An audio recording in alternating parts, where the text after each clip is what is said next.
Fat Farm by Orson Scott Card. The receptionist was surprised that he was back so soon. "Why, Mr. Barth, how glad I am to see you," she said. "Surprised, you mean," Barth answered. His voice rumbled from the rolls of fat under his chin. "Delighted." "How long has it been?" Barth asked. 3 years. How time flies." The receptionist smiled, but Barth saw the awe and revulsion on her face as she glanced over his immense body. In her job she saw fat people every day, but Barth knew he was unusual. How proud he was of being unusual. "Back to the Fat Farm," he said, laughing. The effort of laughing made him short of breath, and he gasped for air as she pushed a button and said, "Mr. Barth is back." He did not bother to look for a chair. No chair could hold him. He did lean against the wall, however. Standing was a labour he preferred to avoid. Yet it was not shortness of breath or exhaustion at the slightest effort that brought him back to Anderson's fitness centre. He'd often been fat before, and he rather relished the sensation of bulk, the impression he made as crowds parted for him. He pitied those who could only be slightly fat, short people who were not able to bear the weight. At well over 2 meters, Barth could get gloriously fat, stunningly fat. He owned 30 wardrobes, and took delight in changing from one to the other as his belly and buttocks and thighs grew. At times he felt, if he grew large enough, he could take over the world, be the world. At the dinner table he was a conqueror to rival Genghis Khan. It was not his fatness, then, that had brought him in. It was that at last the fat was interfering with his other pleasures. The girl he'd been with the night before had tried and tried, but he was incapable, a sign that it was time to renew, refresh, reduce. "I am a man of pleasure," he wheezed to the receptionist, whose name he never bothered to learn. She smiled back. "Mr. Anderson will be here in a moment." "Isn't it ironic," he said, "that such a man as I, who is capable of fulfilling every one of his desires, is never satisfied?" He gasped with laughter again. "Why haven't we ever slept together?" he asked. She looked at him, irritation crossing her face. "You always ask that, Mr. Barth, on your way in, but you never ask it on your way out." True enough. When he was on his way out of the Anderson Fitness Center, she never seemed as attractive as she had on his way in. Anderson came in, effusively handsome, gushingly warm, taking Barth's fleshy hand in his and pumping it with enthusiasm. "One of my best customers," he said. "The usual," Barth said. "Of course," Anderson answered, "but the price has gone up."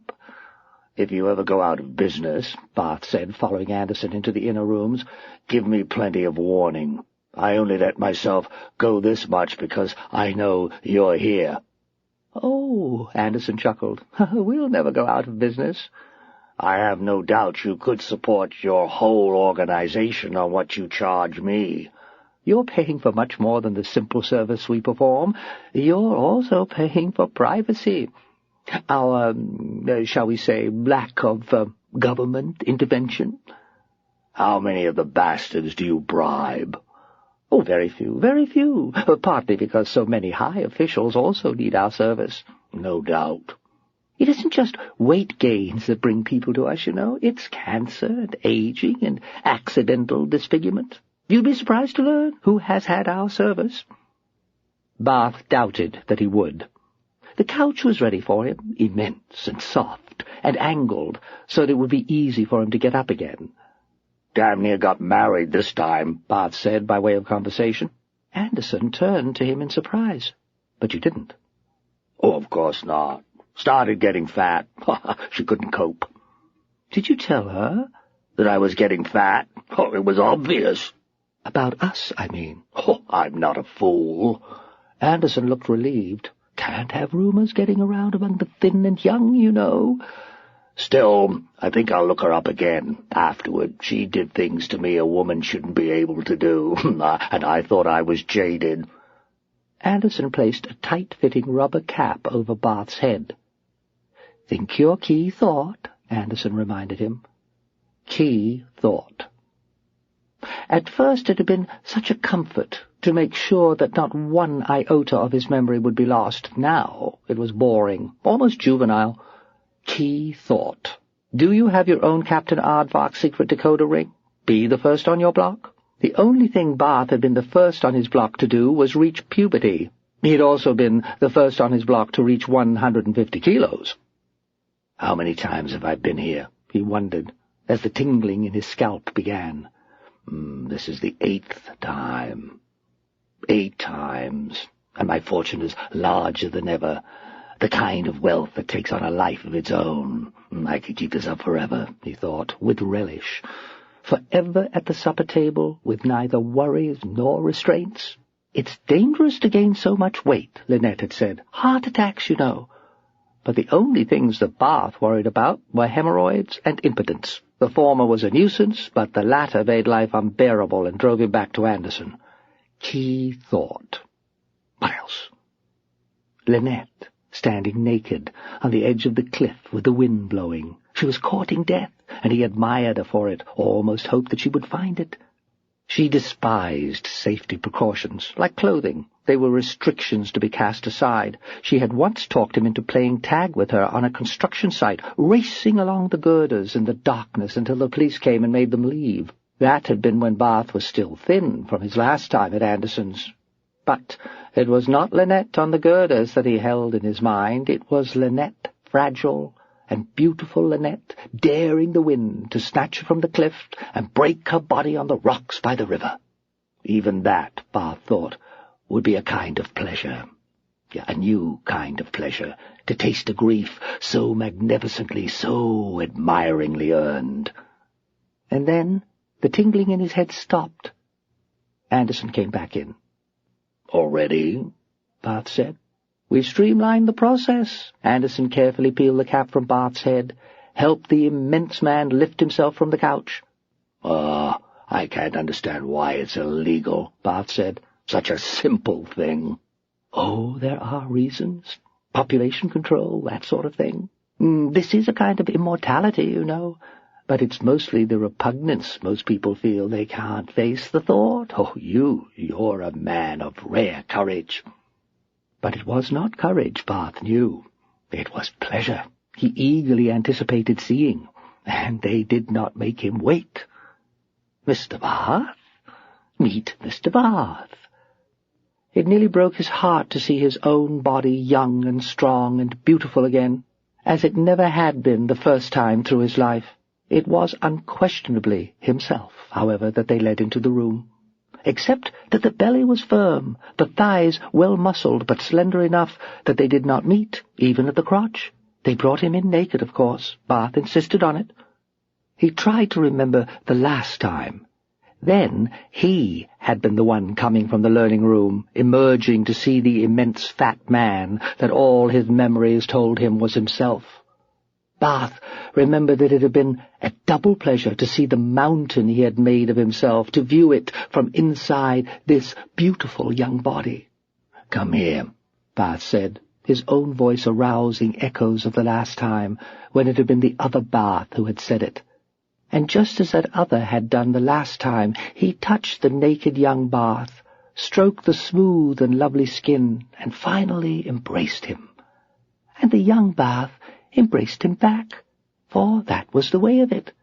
No one loved Barth as much as Barth did, thin or fat, young or old. Life was a celebration of Barth.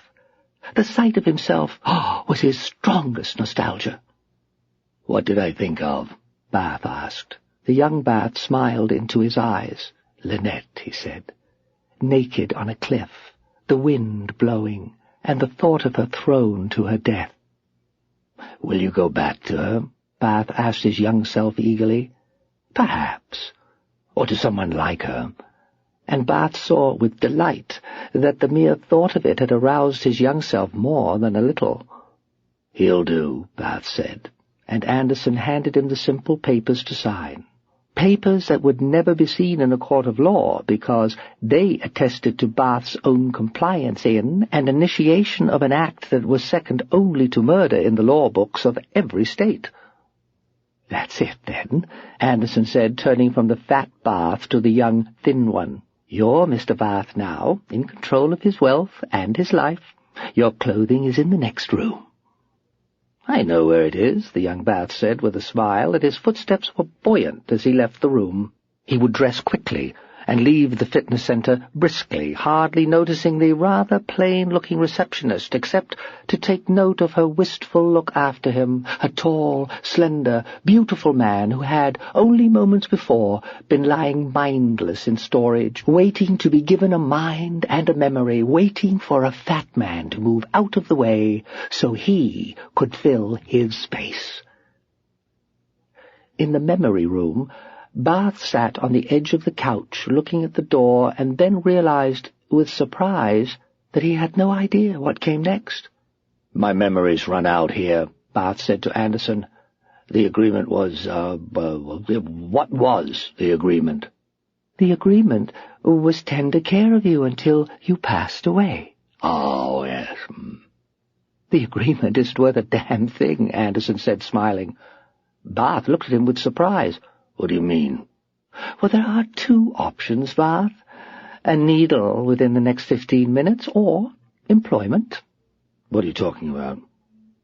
"You didn't think we'd waste time and effort feeding you the ridiculous amounts of food you require, did you?" Barth felt himself sink inside. This was not what he had expected, though he had not honestly expected anything. Barth was not the kind to anticipate trouble. Life had never given him much trouble. A needle. Cyanide, if you insist, but though we'd rather be able to vivisect you and get as many useful body parts as we can. Your body's still fairly young. We can get incredible amounts of money for your pelvis and your glands, but, they have to be taken from you alive." "What are you talking about? This isn't what we agreed."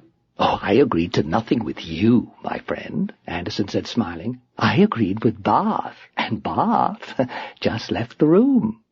"Call him back, I insist." "Oh, Barth doesn't give a damn what happens to you." And he knew it was true. "You said something about employment." "Indeed." "What kind of employment?" Anderson shook his head. "It all depends," he said. "On what?" "On what kind of work turns up. There are several assignments every year that must be performed by a living human being for which no volunteer can be found. No person, not even a criminal, can be compelled to do them. And I will do them. Or one of them, rather, since you rarely get a second job." "How can you do this? I'm a human being." Anderson shook his head. "The law says that there is only one possible Barth in all the world, and you aren't it. You're just a number, and a letter. The letter H." "Why H?" "Because you're such a disgusting glutton, my friend. Even our first customers haven't gotten past C yet." Anderson left then, and Barth was alone in the room. Why hadn't he anticipated this? Of course, he shouted to himself now. Of course they wouldn't keep him pleasantly alive. He wanted to get up and try to run, but walking was difficult for him. Running would be impossible. He sat there, his belly pressing heavily on his thighs, which were spread wide by the fat. He stood with great effort, and could only waddle because his legs were so far apart, so constrained in their movement. "This has happened every time," Barth thought. "Every damn time I've walked out of this place young and thin, I've left behind someone like me, and they've had their way, haven't they?" His hands trembled badly. He wondered what he had decided before, and knew immediately that there was no decision to make at all. Some fat people might hate themselves and choose death for the sake of having a thin version of themselves live on, but not Barth. Barth could never choose to cause himself any pain, and to obliterate even an illegal, clandestine version of himself, impossible. Whatever else he might be, he was still Barth. The man who walked out of the memory room a few minutes before had not taken over Barth's identity. He'd only duplicated it. "They've stolen my soul with mirrors," Barth told himself. "I have to get it back." "Anderson!" Barth shouted. "Anderson! I've made up my mind." But it was not Anderson who entered, of course. Barth would never see Anderson again. It would have been too tempting to try to kill him. "Get to work, H," the old man shouted from the other side of the field. Barth leaned on his hoe for a moment more, then got back to work, scraping weeds from between the potato plants. The calluses on his hands had long since shaped themselves to fit the wooden handle, and his muscles knew how to perform the work without Barth's having to think about it at all. Yet that made the labor no easier. When he first realized that they meant him to be a potato farmer, he'd asked, "Is this my assignment? Is this all?" And they had laughed and told him, "It's just preparation," they said, "to get you in shape." So, for 2 years he had worked in the potato fields, and now he began to doubt that they would ever come back, that the potatoes would never end. The old man was watching, he knew. His gaze always burned worse than the sun. The old man was watching. And if Barth rested too long or too often, the old man would come to him, whip in hand, to scar him deeply, to hurt him to the soul. He dug into the ground, chopping at a stubborn plant whose roots seemed to cling to the foundation of the world. "Come up, damn you," he muttered. He thought his arms were too weak to strike harder, but he struck harder anyway. The roots split, and the impact shattered him to the bone. He was naked and brown to a point of blackness from the sun. His flesh hung loosely on him in great folds, a memory of the mountain he had been. Under the loose skin, however, he was tight and hard. It might have given him pleasure, for every muscle had been earned by hard labor and the pain of the lash, but there was no pleasure in it. The price was too high. "I'll kill myself," he often thought, and thought again now, with his arms trembling with exhaustion. "I'll kill myself, so they can't use my body and can't use my soul." But he would never kill himself. Even now, Barth was incapable of ending it. The farm he worked on was unfenced, but the time he had gotten away he had walked and walked and walked for 3 days and had not seen any sign of human habitation other than the occasional jeep track in the sagebrush and grass desert. Then they found him and brought him back, weary and despairing, and forced him to finish a day's work in the field before letting him rest. And even then the lash had bitten deep, the old man laying it on with a relish that spoke of sadism or a deep personal hatred. "But why should the old man hate me?" Barth wondered. "I don't know him." He finally decided that it was because he had been so fat, so obviously soft, while the old man was wiry to a point of being gaunt, his face pinched by years of exposure to the sunlight. And yet the old man's hatred had not diminished as the months went by and the fat melted into the sweat and sunlight of the potato field. A sharp sting across his back, the sound of slapping leather on skin, and then an excruciating deep pain in his muscles. He had paused too long. The old man had come to him. The old man said nothing, just raised the lash again, ready to strike. Barth lifted the hoe out of the ground to start to work again. It occurred to him, as it had 100 times before, that the hoe could reach as far as the whip, with as good effect. But, as 100 times before, Barth looked into the old man's eyes, and what he saw there, while he did not understand it, was enough to stop him. He could not strike back. He could only endure. The lash did not fall again. Instead, he and the old man just looked at each other. The sun burned where the blood was coming from his back. Flies buzzed near him. He did not bother to brush them away. Finally, the old man broke the silence. "H," he said.